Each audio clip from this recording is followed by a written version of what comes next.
We're Puerto Rican, and when we saw the devastation of the island of Puerto Rico, understandably so, we were heartbroken. Knowing that we have such a large population of Puerto Ricanos here in the city of Worcester, we just knew we had to respond. And so Amor para Puerto Rico became a group of people within our community that wanted to respond to the hurricane. I think to just kind of like come together in the pain that we were all going through and the uncertainty, and just figuring out what we can do in response to Puerto Rico. Many of them, needed to feel some level of comfort, I would say.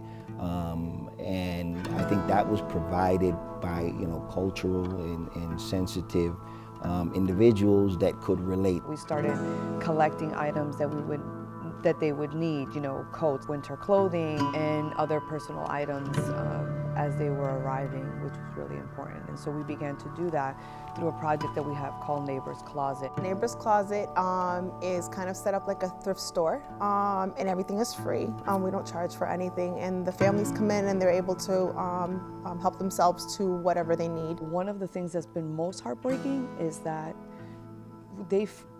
much of the community has forgotten us, the society, the news.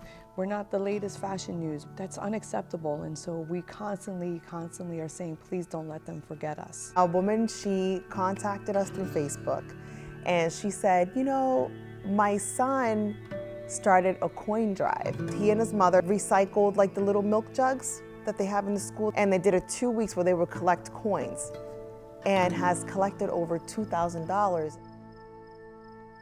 We thought we were grieving in our loss, but we began to grieve with them and go through this grief process with them and hold their hand and say, hey, it's okay to not be okay. You may not be okay today, but we're gonna get through this together, right? And it's gonna be okay.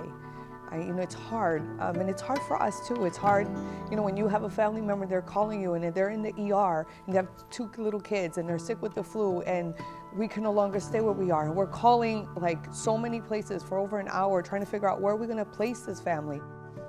We know that this is something for the long haul, and we want to continue to, to have people understand that the news kind of fades, but there's still a lot of work to be done.